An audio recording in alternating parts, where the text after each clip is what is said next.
निजी अभियान मात्र थिएन, यो सबै नेपालीको साझा चाहना, साझा पीडा र साझा आशाबाट जन्मिएको राष्ट्रिय जागरण थियो।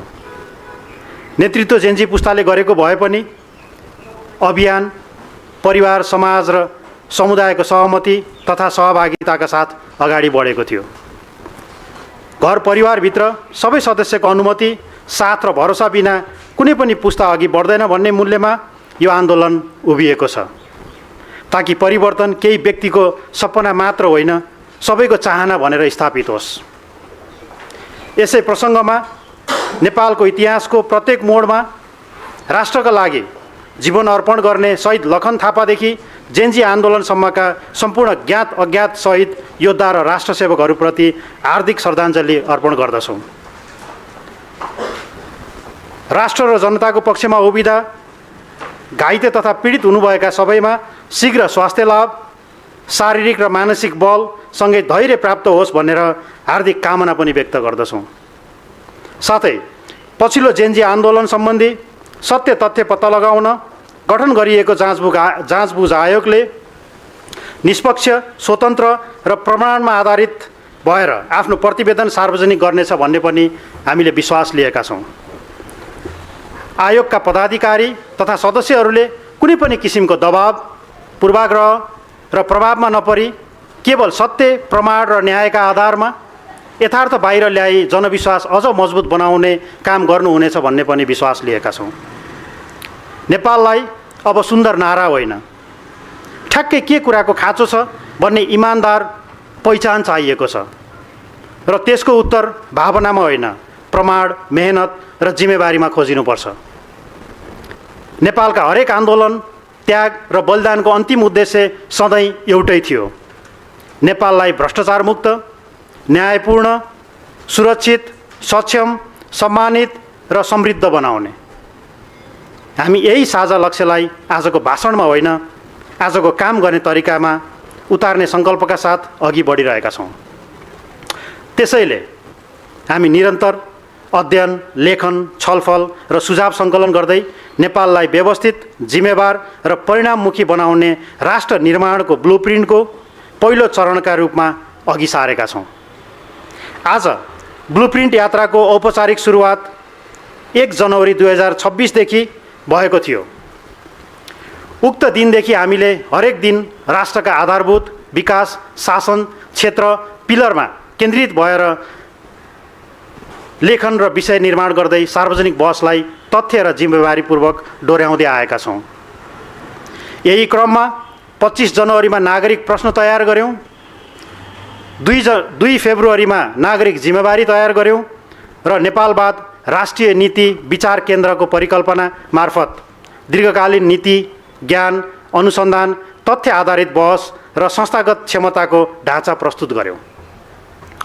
सुरुमा 18 पिलरको परिकल्पना गरिए पनि नेपालभित्र तथा विश्वभर रहेका नेपाली दाजुभाइ दिदीबहिनीहरूसँग विभिन्न क्षेत्र, पेसा र पुस्ताका सुझाव सङ्कलन गर्दा 24 पिलर आवश्यक भन्ने निष्कर्षमा पुगेर यो सामग्री तयार गरेका छौँ। हामी यसलाई अन्तिम मान्दैनौँ, यसलाई अझ कठोर, सान्दर्भिक र कार्यान्वयन योग्य बनाउने खुल्ला प्रक्रियाका रूपमा अघि बढाइरहेका छौँ। अबको अर्को कदमका रूपमा नेपाल र विश्वभर रहेका नेपालीहरूबाट थप सुझाव सङ्कलन गरी 60 देखि 75 दिनभित्र यो ब्लुप्रिन्टलाई प्रिन्टेड बुक, नेसन बिल्डिङ ब्लुप्रिन्टको सेकेन्ड स्टेजका रूपमा लैजाने प्रतिबद्धता पनि व्यक्त गर्दछौँ। अहिलेका लागि आजैबाट यी 3वटा पुस्तक थुप्रै .com मार्फत इबुकको रूपमा सार्वजनिक गरिएको पनि जानकारी गराउँदछौँ। सबै नेपाली नागरिक, युवा पुस्ता, विज्ञ, शिक्षक, कर्मचारी, उद्यमी, श्रमिक, किसान, विद्यार्थी तथा प्रवासी नेपालीहरूसँग हाम्रो विनम्र अनुरोध छ, कृपया एकपटक पढिदिनुहोस्, प्रश्न गर्नुहोस् र सुझाव दिनुहोस्। यो ब्लुप्रिन्ट सबै नेपालीको साझा परियोजना हो र तपाईँहरूको सुझावले मात्र यसलाई अझ मजबुत र लागू हुने बनाउन सकिन्छ। यस प्रसङ्गमा विमोचन हुने 3 पुस्तकहरू यस प्रकार छन्। पहिलो, नेपालवाद राष्ट्रिय नीति विचार केन्द्र परिकल्पना। यो पुस्तक दीर्घकालीन नीति, ज्ञान, अनुसन्धान, तथ्य आधारित बहस र संस्थागत क्षमताको एकीकृत ढाँचा हो। यसले 24 पिलरमा आजको देशको अवस्था, सुधार निर्माणका प्राथमिकता र मिति, लक्ष्य, जिम्मेवारीका आधारमा नतिजा निकाल्ने स्पष्ट रूपरेखा दिन्छ, ताकि राष्ट्र निर्माण अब भाषण होइन ब्लुप्रिन्ट बनोस्। नेपालवाद कुनै पार्टी होइन, यो नेपालको आफ्नै अनुभव, भौगोलिक संवेदनशीलता, सामाजिक बहुलता र राष्ट्रिय हितबाट जन्मिएको राष्ट्रिय चिन्तन हो, जसले आधुनिक लोकतन्त्रभित्र न्याय, समावेशिता र दीर्घकालीन सामञ्जस्यलाई अघि बढाउने दिशा दिन्छ। दोस्रो, नागरिक प्रश्न। आज तपाईको घरमा मत माग्न आउने र भोलि जनताका लागि काम गर्ने जिम्मेवारी लिने सबै उम्मेदवार तथा नेतासँग नागरिकले 24 पिलरमा सोध्नुपर्ने 11 मापनयोग्य प्रश्न। कहिले, कति र कसले? यसले नागरिकले वास्तवमै खोजिरहेको सेवा, सुरक्षा, रोजगारी, शिक्षा, स्वास्थ्य, भ्रष्टाचार नियन्त्रण, समयमै काम, पारदर्शिता र सम्मान जस्ता अपेक्षालाई प्रश्नको ढाँचामा समेट्छ, जसले गर्दा नेतृत्व मिति, लक्ष्य, बजेट, जिम्मेवारी र परिणाममा बाँधियोस् र सार्वजनिक जवाबदेहिता व्यवहारमै बलियो बनोस्। तेस्रो, नागरिक जिम्मेवारी। सफल राष्ट्र बनाउन आवश्यक 24 पिलरका नागरिकका कम्तीमा 11 व्यवहारिक भूमिका समेटिएको पुस्तक हो। देश केवल नेताले मात्र बनाउने होइन, नागरिकको दैनिक आचरण, सहभागिता र जिम्मेवारीले पनि राष्ट्रको दिशा तय गर्छ भन्ने मान्यताका साथ यो पुस्तक तयार गरिएको छ। यसको उद्देश्य नागरिकलाई दोष लगाउनु होइन, सक्षम बनाउनु हो। सत्य जाँच, नियम पालन, श्रम सम्मान, सार्वजनिक सम्पत्ति संरक्षण र नतिजा माग्ने संस्कारलाई व्यवहारमै उतार्न सहयोग गर्ने दिशा देखाउनु हो। हामी सञ्चारकर्मी, नागरिक समाज, युवा पुस्ता, विज्ञ तथा सरकारवालाहरूलाई आजको कार्यक्रमको उद्देश्य अनुरूप आफ्नो ठाउँबाट सहभागिता जनाई यो प्रयासलाई नजिकबाट बुझ्न, प्रश्न गर्न, सुझाव दिन र सहयात्री बन्न हार्दिक आह्वान व्यक्त गर्दछौँ। पत्रकार मित्रहरूलाई तथ्य आधारित बहस प्रवर्धन गर्न, सार्वजनिक जवाबदेहिताको संस्कृति बलियो बनाउन र सामग्री नागरिकसम्म प्रभावकारी रूपमा पुर्याउन विशेष अनुरोध गर्दछौँ।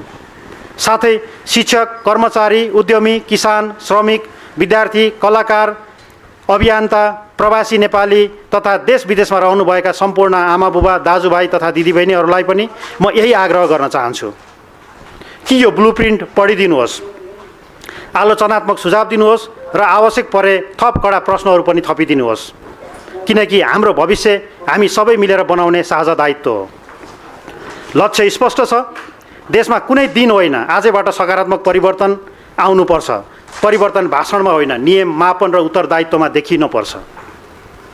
साथै आज यी तीनै पुस्तकहरू सार्वजनिक गर्दैछौँ र निर्वाचन आयोगमा दर्ता भएका 136 वटै राजनैतिक दलहरूलाई औपचारिक रूपमा इमेल मार्फत पठाउँदैछौँ। यसको उद्देश्य कुनै दललाई पक्ष विपक्ष बनाउनु होइन, देशको यथार्थ, नागरिकको अपेक्षा र जनताको मनोभाव सबै नेतृत्वले एउटै ऐनामा देख्न सकुन् भनेर हामीले पठाउँदैछौँ। दलहरूले घोषणापत्र बनाउँदा नारा र आश्वासनमा सीमित नरही कहिले, कति र कसले भन्ने मापदण्डमा आधारित लक्ष्य स्पष्ट, बजेट, समयसीमा, जिम्मेवारी र परिणामसहितको उत्तरदायी रोडम्याप बनाउन सकुन् भन्ने हाम्रो अपेक्षा हो। यसै सन्दर्भमा वर्तमान सरकार, आगामी दिनमा बन्ने सरकार, सबै राजनीतिक दल, उम्मेदवार तथा नीति निर्माताहरूलाई हामी खुला हृदयका साथ जानकारी गराउन चाहन्छौँ। नेपाललाई साँच्चै अघि बढाउने साझा उद्देश्यका लागि चाहिने ठाउँमा हामी पूर्ण रूपमा सहकार्य गर्न तयार छौँ। यो अभियान कसैलाई घेराबन्दी गर्न होइन, देशलाई उठाउनको लागि हो। कसैको श्रेय खोज्नको लागि होइन, नागरिकको भरोसा फर्काउनको लागि हो। नीतिमा स्पष्टता, मापनयोग्य लक्ष्य, समयसीमा, कार्यान्वयन प्रणाली, सार्वजनिक जवाबदेहिता वा नागरिकसँग संवादको ढाँचा बनाउन सहयोग चाहनुहुन्छ भने हामी सहयोग गर्न तयार छौँ। हामी आलोचना मात्र होइन, समाधानमा साथ दिने जिम्मेवार सहयात्री भएर अगाडि बढ्न तयार छौँ। साथै नेपालभित्र र विश्वभर छरिएर बस्नुभएका चिन्तनशील नेपाली, विषय विशेषज्ञ, अनुसन्धानकर्ता, प्राविधिक, उद्योगी, शिक्षक, नीति विश्लेषक र अनुभवी राष्ट्रसेवकहरूलाई समेटेर नेपालवाद राष्ट्रिय नीति विचार केन्द्र निर्माण गर्ने अभियान आजैदेखि औपचारिक रूपमा अघि बढाउँदैछौँ। तपाईँको ज्ञान, सिप र अनुभव कुन पिलरमा सहयोगी हुन्छ भन्ने आधारमा टिम संयोजन गरी व्यवहारिक र मापन योग्य ब्लुप्रिन्ट तयार गरिनेछ र त्यसलाई नेतृत्वसम्म पुर्याएर समय सीमा आधारित र परिणाममुखी शासनको माग संस्थागत बनाउनेछौँ। सहभागी हुन तपाईहरूले nepalbaad15@gmail.com बाट पनि सम्पर्क गर्न सक्नुहुन्छ वा हाम्रो WhatsApp नम्बर +977 9828 483265 मार्फत पनि सम्पर्क गर्न हामी आह्वान गर्दछौँ। यस अभियानको सङ्गठनात्मक परिकल्पना वडादेखि नगरपालिका प्रदेश र केन्द्रसम्म मात्र सीमित छैन। विदेशमा रहेका नेपाली समेत जोडिने गरी देश स्टेट रिजन संरचनामा पनि विस्तार हुनेछ। हरेक 24 पिलरमा न्यूनतम 3 जनाको कोर समूह बनाइनेछ र त्यो समूह 3 पुस्ताको सहभागिता हुनेछ। ज्येष्ठको अनुभव, मध्य पुस्ताको नेतृत्व र युवा पुस्ताको ऊर्जा अनि प्रविधि सबैलाई एउटै दिशामा बाँधेर तयार गरिनेछ। यसबाट हामी नागरिकको छाया सरकार जस्तो रचनात्मक प्रमुख प्रतिपक्ष बनेर जिम्मेवार व्यक्ति वा संस्थाले गरेका राम्रो कामलाई समर्थन गर्ने, गलत कामलाई प्रमाणसहित प्रश्न गर्ने र नेतृत्वलाई स्पष्ट सन्देश दिने हामीले हेरिरहेका छौँ र नतिजा मागिरहेका छौँ भन्ने। यो कार्यक्रमसँगै हामी नेपालवाद राष्ट्रिय नीति विचार केन्द्र कोषको अवधारणा पनि सार्वजनिक गर्दछौँ। कार्यक्रम र पुस्तकबाट उठ्ने सम्पूर्ण सहयोग आए नेपालवाद राष्ट्रिय नीति विचार केन्द्र कोष अन्तर्गत स्पष्ट नियम, पारदर्शी लेखा, नियमित सार्वजनिक प्रतिवेदन र मापनयोग्य नतिजा भएको संरचना मार्फत एक रुपैयाँको जवाफदेहिता सहित उपयोग गरिनेछ। नागरिकले बुझ्ने गरी खर्च 5 शीर्षकमा केन्द्रित हुनेछन्। पहिलो, 24 पिलरमा अनुसन्धान, तथ्य सङ्कलन र नीति विश्लेषण गर्नका लागि। दोस्रो, युवाको नेतृत्व, सिप र नवप्रवर्तन कार्यक्रमको लागि। तेस्रो, छाया नेतृत्व टिम गठन तथा कार्य सम्पादन ट्र्याकिङ गर्नका लागि। चौथो, नेपालवाद वेबसाइट, डाटा ड्यासबोर्ड, ज्ञान सङ्ग्रह निर्माण गर्नका लागि। र पाँचौँ, नागरिक केन्द्रित सफ्टवेयर डेमो लगायत सार्वजनिक जवाबदेहिता मजबुत बनाउने प्रणाली विकास गर्नका लागि। यो कोष कुनै एक चुनावको तयारी होइन, राष्ट्र निर्माणमा दीर्घकालीन पहललाई सम्हाल्ने स्थायी आधार हो। हामी नागरिकसँग एउटा वाचा गर्छौँ, यहाँ योगदानको 1 पैसा पनि हराउँदैन। त्यो पैसा नतिजा भएर फर्किन्छ र खर्च तथा नतिजाको विवरण नियमित रूपमा सार्वजनिक गरिनेछ। परिवर्तनको माग गर्नु अघि हामी आफैले आफ्नो हिस्साको इमान्दारिता पनि देखाउनुपर्छ। त्यो आजबाट सुरु गरौँ। सानोदेखि नै तर देशलाई सिधै छुने एउटा नियम, सामान किन्दा होस् वा सेवा लिँदा कागजी वा डिजिटल जुन रूपमा भए पनि आधिकारिक बिल अनिवार्य रूपमा मागौँ। बिल माग्नु कसैलाई अप्ठ्यारो पार्नु होइन, झगडा गर्नु होइन, यो त आफ्नो आत्मसम्मान र नागरिक अधिकारको सरल घोषणा हो। म नियममा उभिएको छु र देशको पैसा सही ठाउँमा पुग्नुपर्छ भन्ने विश्वासको। यही एउटा बानीले धेरै ठुला ढोकाहरू खोल्न सक्छन्। बिल मागिँदा ब्ल्याक मनी कमजोर हुन्छ, चोरी छलीको बाटो बन्द हुन्छ, कर प्रणाली बलियो हुन्छ र इमान्दार व्यापारी तथा कर्मचारीको हात पनि बलियो हुन्छ। आजको एउटा बिलले भोलिको विद्यालय, अस्पताल, सडक र रोजगारीको आधार बलियो बनाउँछ। त्यसैले आजबाट एउटै प्रण गरौँ, बिल मागौँ, अनुशासन बसालौँ र म देश बदल्छु भन्ने कुरा भाषणमा होइन बानीबाट प्रमाणित गरौँ। नागरिक जिम्मेवारी पुस्तकको 264 मध्येको यो एक जिम्मेवारी थियो। र अन्त्यमा हामीले धेरै जिम्मेवार व्यक्तित्वहरूबाट बारम्बार सुनेका छौँ, म नेपाल हाँसेको हेर्न चाहन्छु। हामी पनि यही चाहन्छौँ, तर नेपाललाई बाहिरबाट कोही आएर हँसाउनेवाला छैन र यति काम गर्न हामीले कसैलाई कुर्नु पनि पर्दैन। यदि यो सामग्री पढेर, बहस गरेर, अभ्यास गरेर नेतृत्वलाई जवाफदेही बनायौँ र आफू पनि जिम्मेवार बन्यौँ भने हामी आफै मिलेर नेपाललाई हँसाउन सक्छौँ र त्यसको सुरुवात आजैबाट तपाईँ हामी मिलेर गरौँ भन्ने कुरा म प्रष्ट रूपमा राख्दै यहाँबाट बिदा हुन्छु।